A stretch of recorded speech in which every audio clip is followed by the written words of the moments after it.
Hi friends, welcome back to അമ്മായിസ് corner. ഇന്ന് നമ്മൾ പീനട്ട് ബട്ടർ ഉണ്ടാക്കുന്ന ഒരു വീഡിയോ ആണ് കാണിക്കുന്നത്. നമുക്ക് യാതൊരു പ്രിസർവേറ്റീവും ചേർക്കാതെ തന്നെ വളരെ ഹെൽത്തി ആയിട്ടുള്ള പീനട്ട് ബട്ടർ നമുക്ക് വീട്ടിൽ എളുപ്പം ഉണ്ടാക്കിയെടുക്കാൻ പറ്റും. ഇതിന് വേണ്ടിയതേ റോസ്റ്റഡ് കടലയാണ് നമ്മൾ വാങ്ങിയിട്ടുള്ളത്. നമ്മൾ നിലക്കടല എന്നാണ് സാധാരണ ഇതിന് പറയാറുള്ളത്. അപ്പോൾ റോസ്റ്റ് ചെയ്തിട്ടുള്ളത് കടയിൽ നിന്ന് നമ്മൾ വാങ്ങിയതാണ്. 100 രൂപയ്ക്കാണ് ഇത് വാങ്ങിയിട്ടുള്ളത്. കുറച്ചൊക്കെ മക്കൾ തിന്നു, ഇതിലേറെ ഉണ്ടായിരുന്നു കേട്ടോ. അപ്പോൾ ഇത് ആ ഇളം ചൂടോടെ തന്നെ നമ്മളിത് ഉണ്ടാക്കിയെടുക്കുകയും ചെയ്യണേ. കടയിൽ നിന്ന് കൊണ്ടുവന്നിട്ട് തണുക്കരുത് കേട്ടോ. അപ്പോൾ ഇതിൻ്റെ തൊലിയൊക്കെ നല്ലതുപോലെ നമുക്ക് കൈവച്ച് ഞെരിയിച്ച് ഇങ്ങനെ ഞെരടി കൊടുത്തിട്ട് തൊലിയൊക്കെ കളഞ്ഞെടുക്കാം.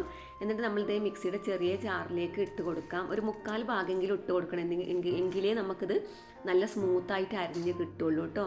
കുറേശ്ശെ ഇട്ട് കൊടുത്താൽ നന്നായി അരിഞ്ഞ് കിട്ടൂല. നല്ല ബട്ടറായി കിട്ടണമെങ്കിൽ 1/4 ഭാഗമെങ്കിലും നമ്മൾ ഇട്ട് കൊടുക്കണേ. എന്നിട്ട് നമുക്കൊരു 3-4 പ്രാവശ്യം നിർത്തി അങ്ങനെ അരച്ചെടുക്കണേ. എന്നിട്ട് ആദ്യം അരക്കുമ്പോൾ നമുക്കൊരു സ്പൂൺ വെച്ച് മെല്ലെ ഒന്ന് നീക്കി കൊടുക്കാം. എന്നിട്ട് നമുക്കിങ്ങനെ ഇളക്കി കൊടുക്കുക. പിന്നെ 3-4 പ്രാവശ്യമായിട്ട് ഇങ്ങനെ അരച്ചെടുക്കാം കേട്ടോ.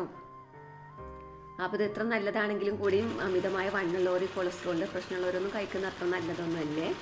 നമ്മൾ വീട്ടിൽ കുട്ടികൾക്കൊക്കെ ഒരു സ്പൂൺ വീടൊക്കെ നമുക്ക് ബ്രെഡിൻ്റെ കൂടെയൊക്കെ നമുക്ക് ചേർത്ത് കൊടുക്കാവുന്നതാണ്. അപ്പോൾ ഇത് നല്ലതുപോലെ ഇപ്പോൾ നമുക്ക് അരിഞ്ഞ് കിട്ടുന്നുണ്ട്. നല്ല സ്മൂത്തായി കിട്ടണം. അതുകൊണ്ട് തന്നെ നല്ല ആ മൊരിച്ചിൽ തന്നെ നമ്മൾ ഉണ്ടാക്കിയെടുക്കുകയും ചെയ്യണേ. നമ്മൾ വീട്ടിൽ വറുത്തെടുക്കുകയാണെങ്കിൽ മണലൊക്കെ ചേർത്തിട്ട് വറുത്തെടുക്കുക കേട്ടോ കടല. ഇത് ഉപ്പിട്ടിട്ടാണ് നമുക്ക് കടയിൽ നിന്നൊക്കെ വറുത്ത് കിട്ടാറുള്ളത്. അതുകൊണ്ട് പ്രത്യേകിച്ച് ഉപ്പൊന്നും ചേർക്കേണ്ട ആവശ്യമില്ല. ചില ആളുകൾ തേന് ചേർക്കാറുണ്ട്. അപ്പോൾ തേന് ചേർത്താൽ ഇതിങ്ങോട്ട് ഹാർഡായി പോവും. അപ്പോൾ തേന് ചേർക്കാതെ ഇരിക്കുന്നതാണ് നല്ലത്. വേണമെന്നുണ്ടെങ്കിൽ നമ്മൾ ബ്രെഡിലൊക്കെ പരത്തി കഴിക്കുന്ന സമയത്ത് കുറച്ച് അതിലേക്ക് കുറ്റിച്ചാൽ മതി.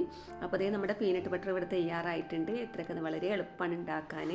അപ്പോൾ നിങ്ങൾ വീട്ടിലുണ്ടാക്കി നോക്കുക. ഇത്രയൊക്കെ തന്നെയുള്ളൂ നമ്മുടെ ഇന്നത്തെ വീഡിയോ കേട്ടോ. അപ്പോൾ നമുക്ക് മറ്റൊരു വീഡിയോയുമായി വീണ്ടും കാണാം. അതുവരേക്കും ബൈ. അസ്സലാമു അലൈക്കും.